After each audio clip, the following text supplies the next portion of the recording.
Alright, so welcome back to another episode of Burnout Revenge. So yeah, we got the 6th Grand Prix, bro. So yeah.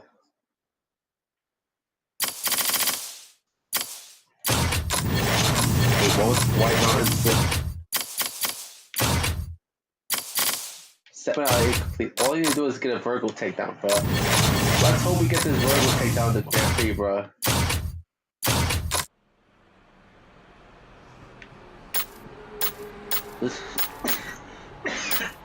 Let's use the EA Racer GT, bro. For this occasion, bro.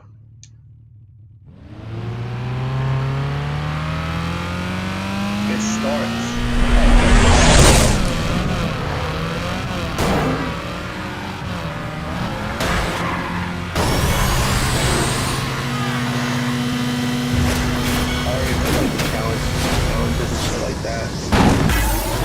That's why I got the EA Racer GT, bro.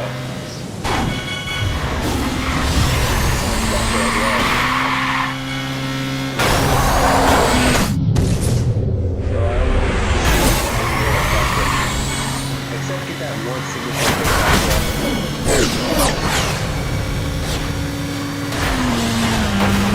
It looks like that one signature takedown that I'm missing, bro.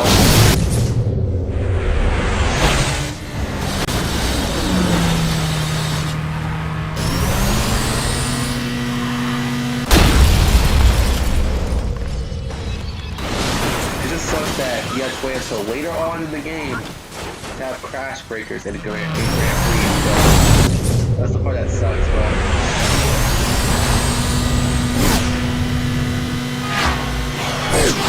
Because for most of the game, because of Grand Prix for most of the racing, there are no crash breakers for most of the Grand Prix, but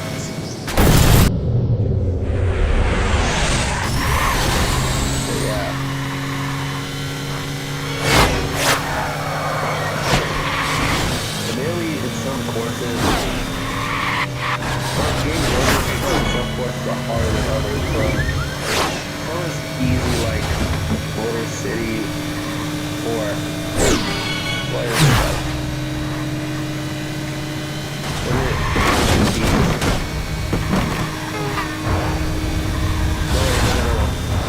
I think it was White Mountain, but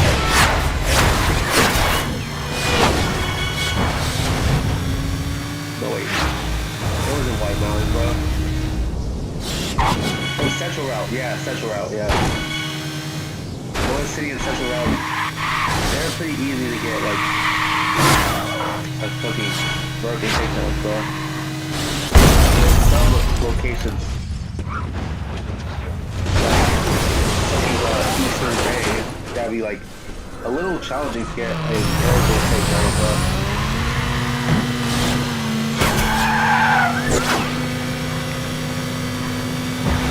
And the thing is, with every course, you need to do at least one vertical takedown per course.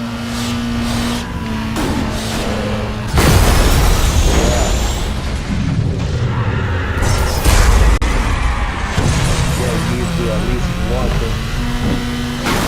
vertical takedown.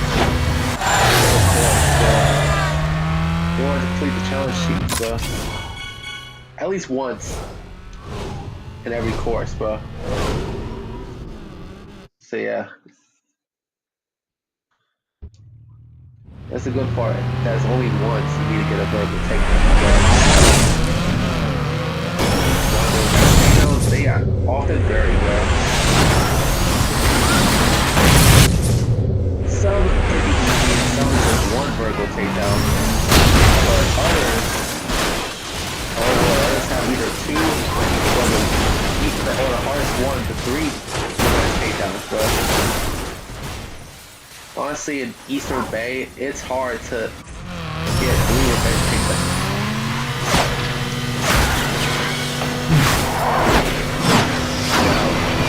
Or for you to even get a chance to get a revenge takedown, you would have to let one of your opponents take you down, bro.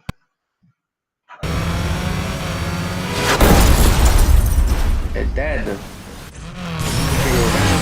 taking out that one vehicle that took your ass down, bro. That's how you get revenge takedown. Trying to get 3 of them? Oh boy. Hold up, bro. Oh, it was a bit hard for me to do that easy, but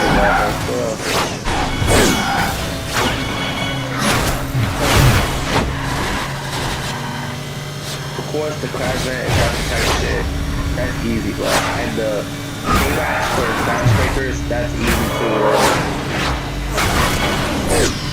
Just that the burger takedowns can be a bit difficult at times in some courses, while others is easy. Same with the revenge takedowns, so yeah.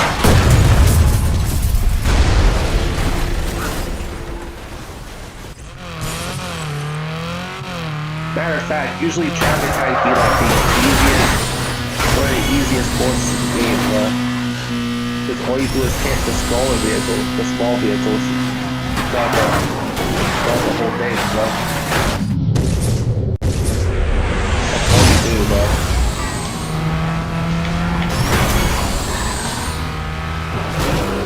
Oh yeah, signature takedown, bro.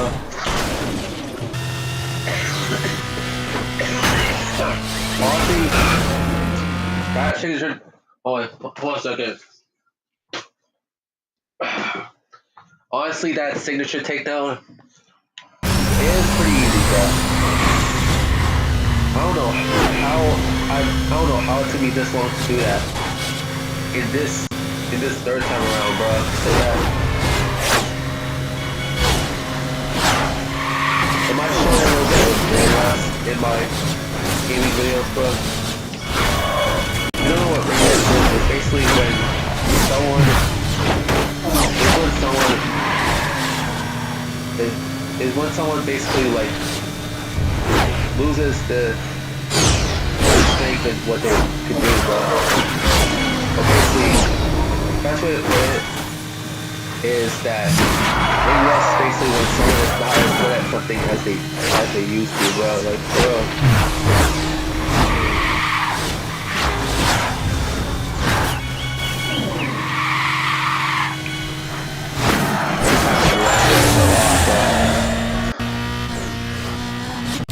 Especially when they're older, bro. Older slash wrestlers who haven't wrestled in years. All I need is a vertical takedown. In terms of like the challenge sheet, bro.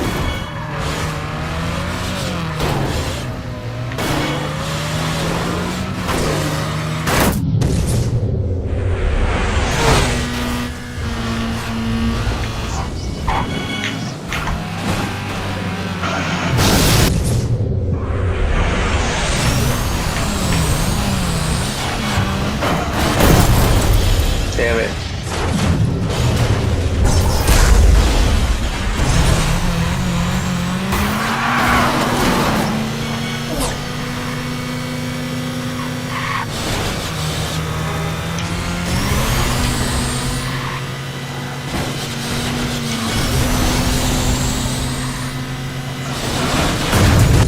You fucked up, bro.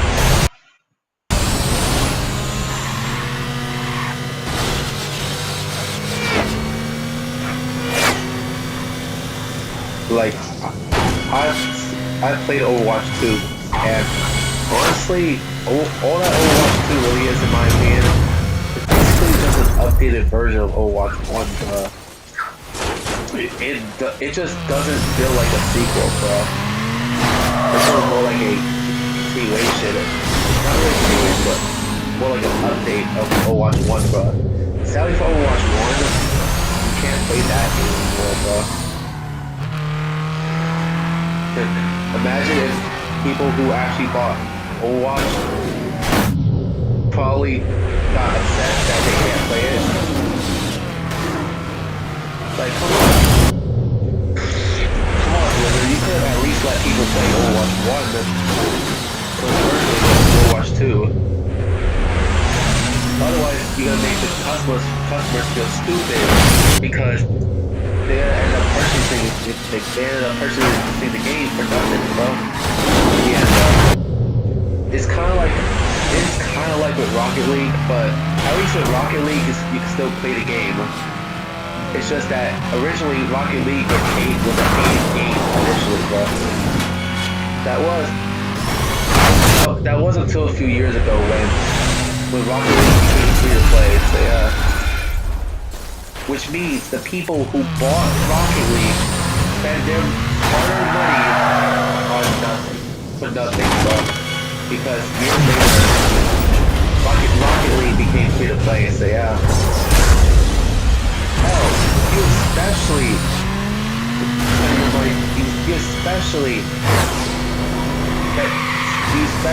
especially wasted your money on for nothing if you bought the physical copy of Rocket League, bro. Because now you spend money on a physical copy for what? For nothing, bro.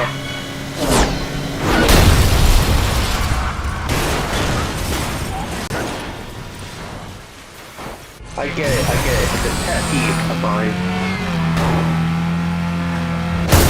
But still, bro. I'm just thinking of this shit. And it's just like just that in retrospect, why would some companies make their customers feel stupid, bro? Like, you bought Overwatch 1, huh? Blizzard's probably like, we're gonna release Overwatch 2 and discontinue Overwatch 1. They made people who got Overwatch 1 feel stupid, bro.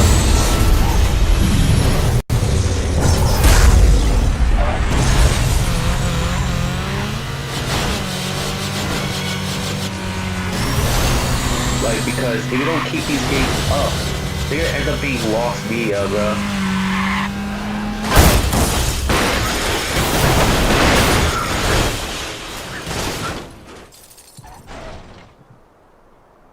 I played Overwatch 2 a couple of times on this channel, but I stopped.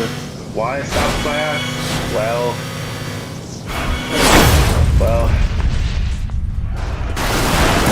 because I want to focus on other games, bro.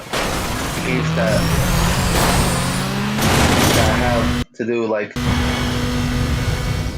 that I want to do, bro. Sure, I love Overwatch 2, bro. But the thing is that there's already a number of games I play that are just like casual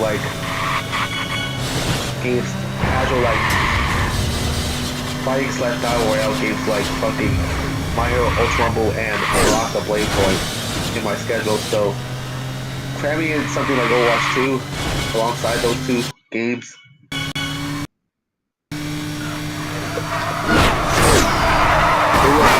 Airtime for shit like for Arena, or Burnout Revenge, or hell, even Genshin, bro. That was 0-0.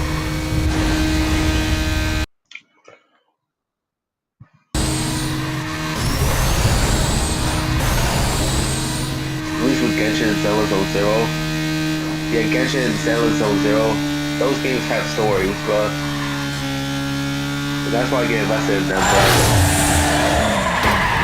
Hell, I'm almost done with the Tribal Chronicles of the Collective of Plenty, which is basically Varesta's story quest. So yeah, I'm almost done with that. After that, I got the Children of Echoes, which I could kind of tell that it's gonna be Shilonen's story quest because Cheetah's already on that fucking shit, bro. You know that thing that the child be having, bro? And then afterwards, it's gonna be Moika's story quest. Hey, I unlocked the works R190DX, bro.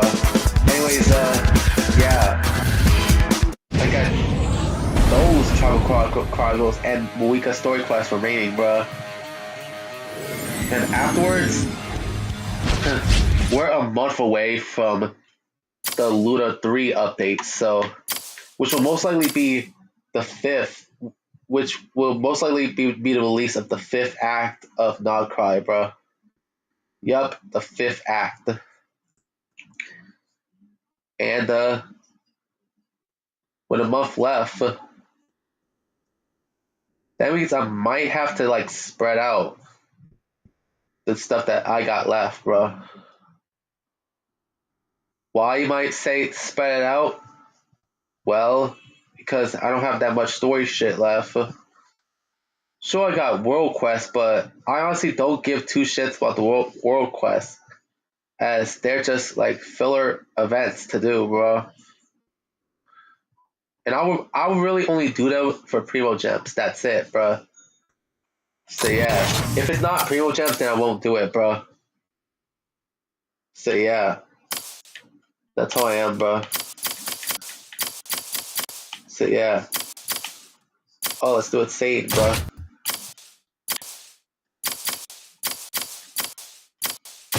Burning lab. Oh shit.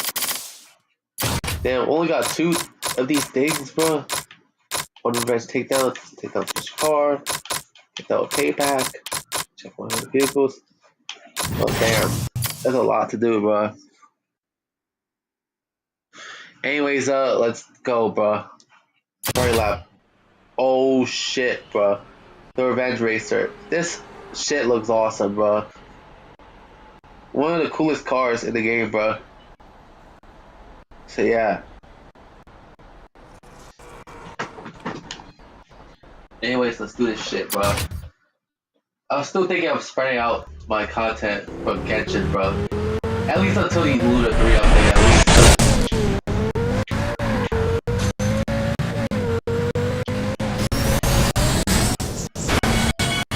And please make Yehoda playable, bro.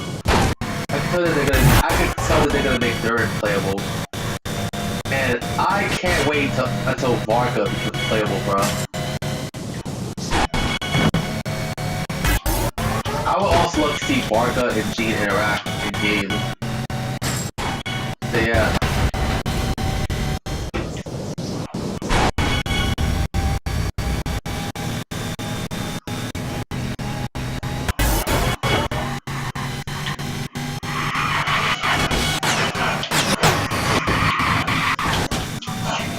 Like Varga looks like a cool dude, bro. In my opinion. Those who don't know who Varga is, he is the Grandmaster of Mondstadt, bro. The Grandmaster of Mondstadt, bro.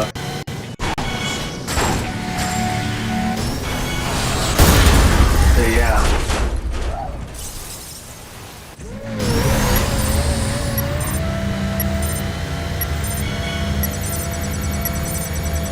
Come on. Damn, so close, bro. So yeah. I was so close that time, bro. So yeah. And I know that Columbina will most likely be playable in the future as well, bro. If they're gonna have Yehoda in the game, she better be a 4-star character, bro. Because Napper is a 5-star character. And remember, Yehoda works for Napper, bro. So yeah. Like, please don't make the same mistake as Keychain, bro. As much as I love Keychain, for some reason Keychain is 5-star. And remember, she works for Niguan, who is a 4-star character. So yeah. And it's terrible how Barbara was knocked down from a 5-star to a 4-star, bro.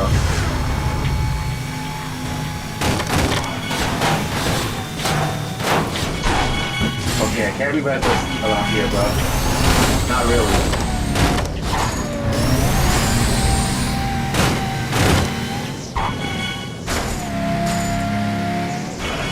Oh my god. Right when I said I can't be reckless, bro.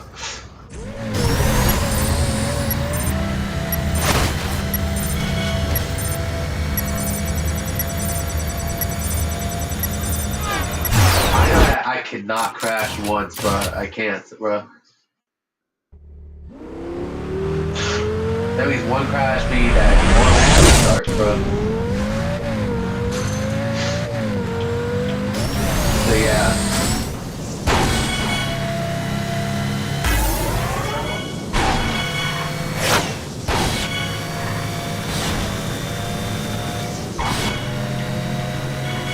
Yeah, bro.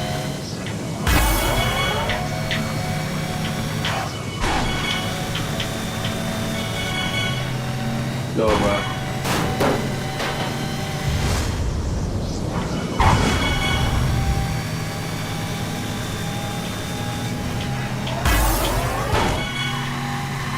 So yeah, bro.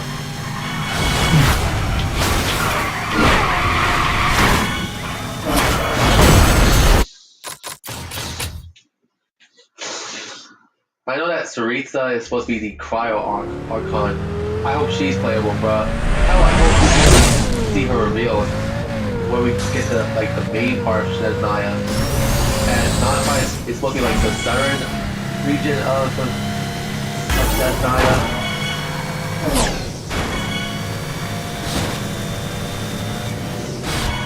And so far, out of the niggas in fucking Shnesnaya, Sarita is one of those characters that has yet to reveal herself. She has yet to reveal herself, and it's officially recognized as female. So yeah.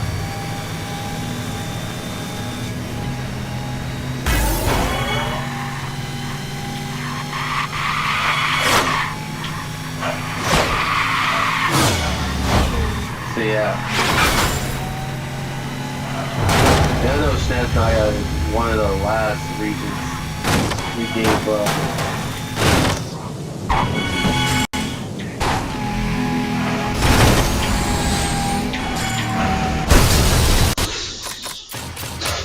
I wonder what was the point of fucking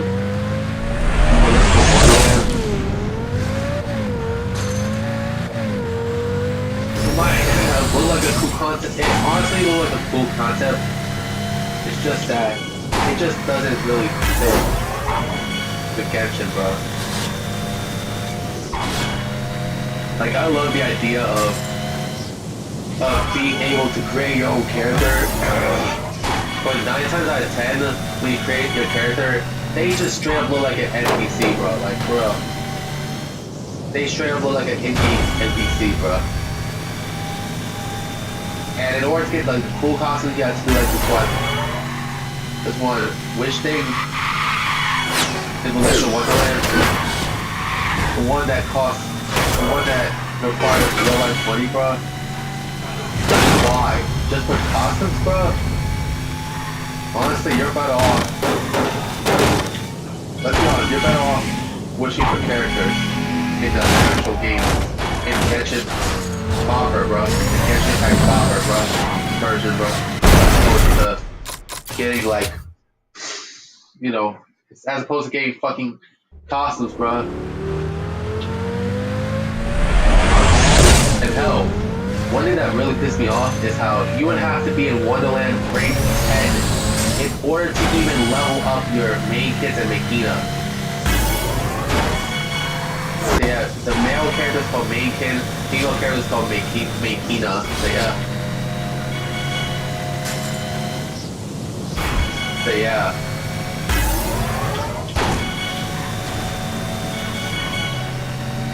Like I really want to use them in the regular game, but I'll have to wait until I rank up to Wonderland rank 10. I'm on Wonderland like rank like 4, I think. And you have to like play like those mini games in the list of Wonderland or even rank up the fucking so-called OCs, bro.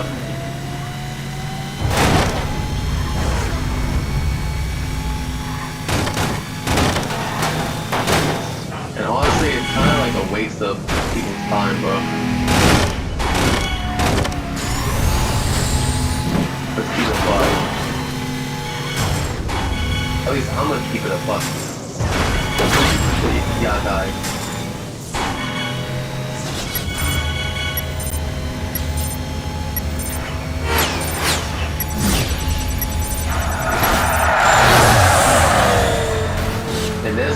close one, bro.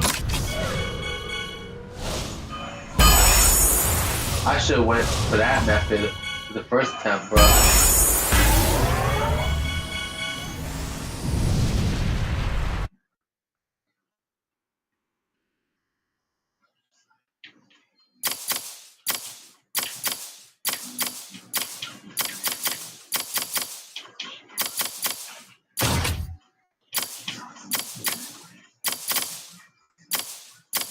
4 out of 8, bro. Triple payback.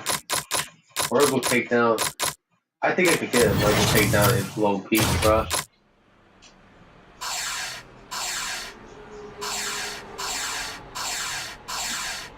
Let's use this to work R190DX, yeah, guys. Let's use it.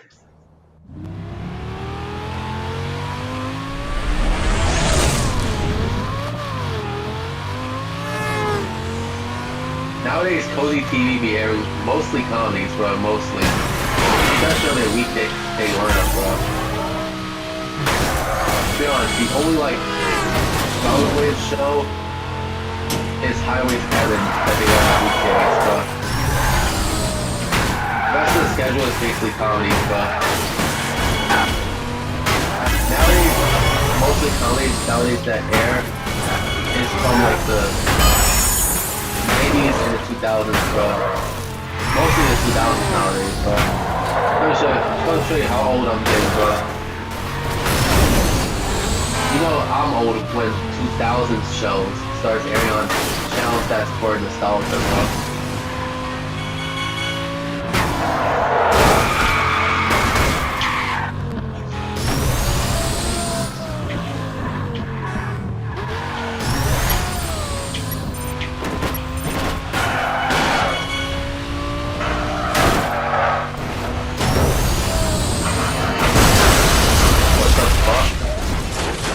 Oh, just take the opposite direction. Oh, okay.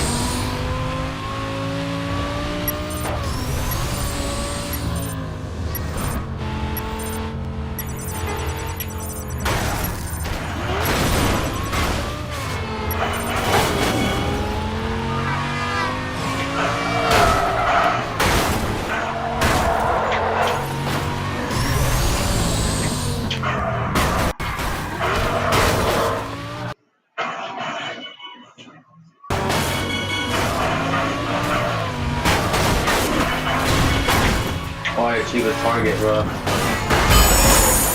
Now all I need is get 900,000 to gold, bro. This is a long way away, bro. I know I could do it, bro. Like, bro.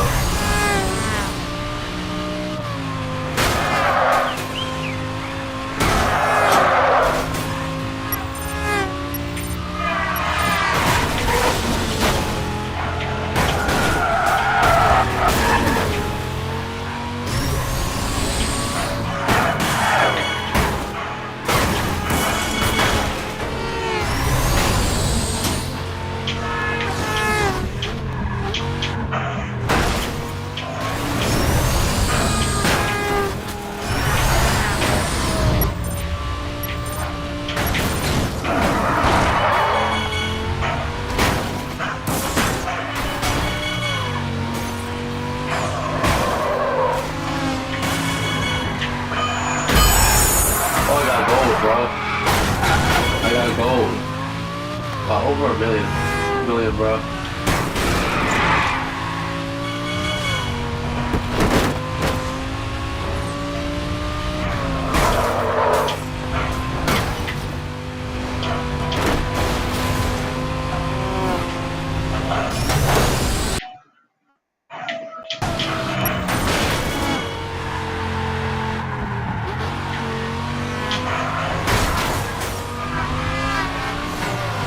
Like, I remember seeing, like, kind of like how True TV had Instagram and shit, bro.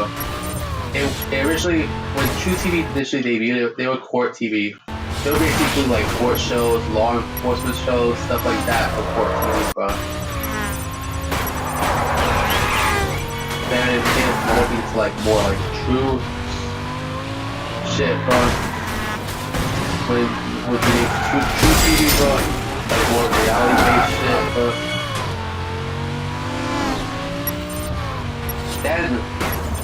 starting in the 2010s, as early as the, honestly, as the early 2010s, bro, and they were slowly morphing into more of a comedy network, bro. Like more still aimed at comedy, bro. And you kind of blame Impractical Jokers for the shift, bro. As much as I love Impractical Jokers, I can't deny that that show caused a shift in TT's premise, bro. And it aired relatively a lot on the channel, bro. Hell, even after they changed their format again recently to airing more sports programs and movies in the during prime time, might I add you. It still airs a lot of Impractical Jokers on the channel, bro. Like, 9 times out of 10, you would catch Impractical Jokers on True TV, bro. But I think the only other show that airs regularly on True TV is World's Dumbest, bro. Even then, World's Dumbest mostly airs in the morning hours on True TV, bro. So yeah, bro. I unlocked the Criterion M-Type DX, bro. What is World's Dumbest, you might ask? Well, it was a True TV show that aired that was basically showing us some of the dumbest people of all time, bro. So yeah. It's usually in a top 20 format, bro.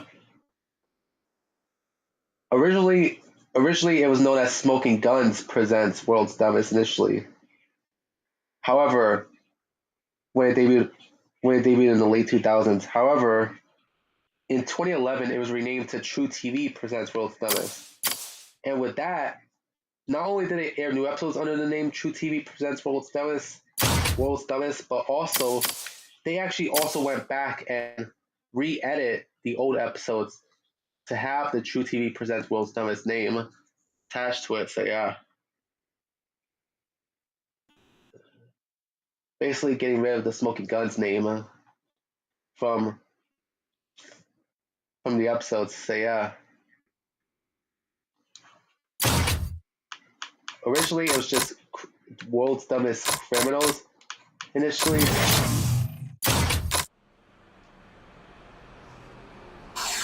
However, it spun off to different categories, like World's Dumbest Drivers, World's Dumbest Brawlers, World's Dumbest Partiers, World's Dumbest, like Lovers. Hell, they even had a category called World's Smartest Inventions, bro. When they take a look at some of the craziest inventions, bro, to ever be made, bro. All in the top 20 format, bro, on True TV, bro.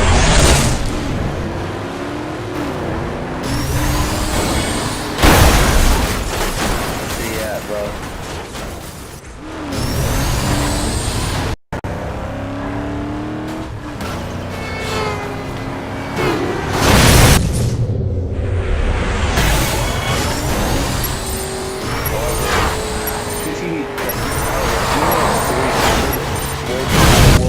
Ended. It's still airing reruns on True TV, so yeah.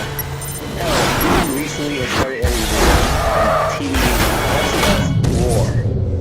That's not right, so yeah. However, when it aired on War, formerly known as TVD, they actually edited half-an-hour version of the show, bro. Yeah, so note that when the series initially aired on True TV, it was an hour long initially.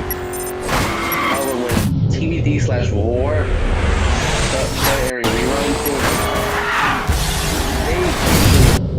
they basically edited the episodes into half-an-hour episodes. So yeah.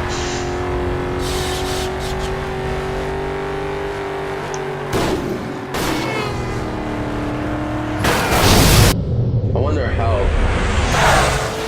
they edited shit, bro.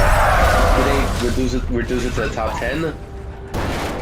Did they just make a showcase of some of the dumbest moments, bro? Like, I don't know, bro. Haven't seen the version that aired on Roar, bro.